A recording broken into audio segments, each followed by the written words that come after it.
je voudrais un peu vous parler de comment nous assistons mon client principal dans le cadre de leur stratégie de bien-être et de durabilité.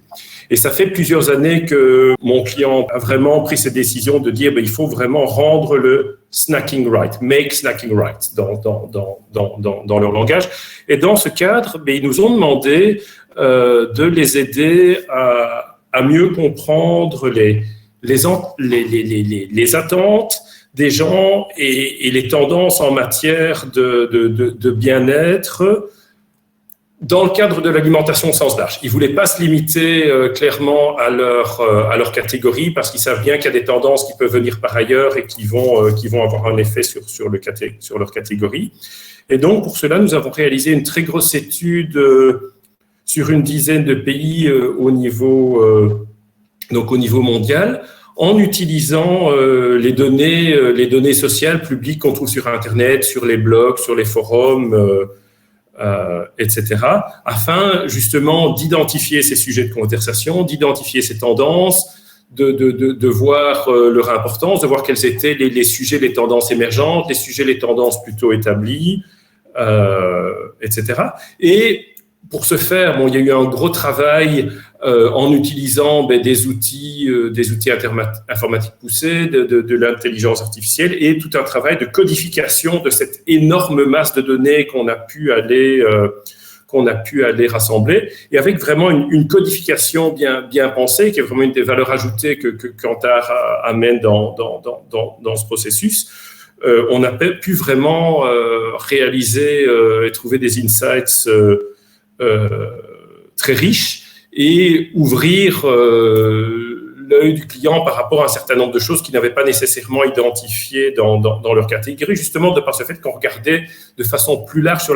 l'univers alimentaire, mais moi, dans certains cas, même on allait pêcher au-delà de l'univers alimentaire. Et donc, on a ainsi identifié, en travaillant avec le client, une dizaine de tendances qu'ils ont considérées vraiment pertinentes pour eux et qu'ils voulaient travailler. Et sur un certain nombre de ces tendances, ils nous ont demandé d'aller plus en profondeur. Je ne peux pas donner des choses confidentielles, mais dans des tendances qui ne vont pas être des surprises, et on parle de ça il y a déjà 3 ans, des tendances comme la dimension naturelle et locale qu'on voyait déjà sortir, des tendances comme la santé alimentaire qui était là. Et donc, suite à cette identification, cette prioritisation avec le client, ils nous ont demandé de creuser, d'aller plus loin sur ces tendances, plus en profondeur pour comprendre comment les gens parlent, pour notamment comprendre ces tendances par rapport à quel type d'occasion de consommation elles sont plus pertinentes. Donc, on a vraiment travaillé avec eux pour les aider à croiser ça avec une segmentation, utilisation qu'ils savaient, mais aussi pour essayer de mieux comprendre les gens qui s'inscrivaient dans ces tendances. Et je vais donner ici un exemple fictif, mais le genre d'analyse, ce serait par exemple de voir que les gens pour qui la santé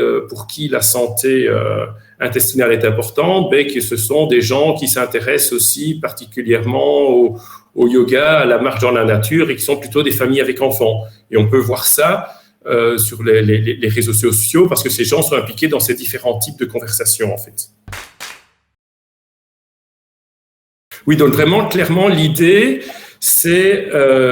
d'utiliser ces insights et ces compréhensions pour le développement produit à venir. Et quand je parle développement produit à venir, c'est à la fois pour l'amélioration des produits existants, et vraiment pour définir les axes d'amélioration, d'évolution des produits existants, mais aussi dans le cadre de développement de nouveaux produits, de nouvelles marques, de nouvelles lignes de produits.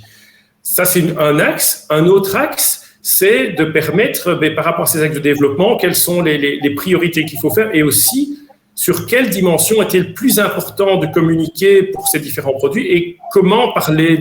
quelle est la façon, quelle est la bonne façon de parler de ces sujets, qui va être en ligne, je dirais, avec la façon dont les consommateurs et les utilisateurs parlent de ces problématiques, en fait.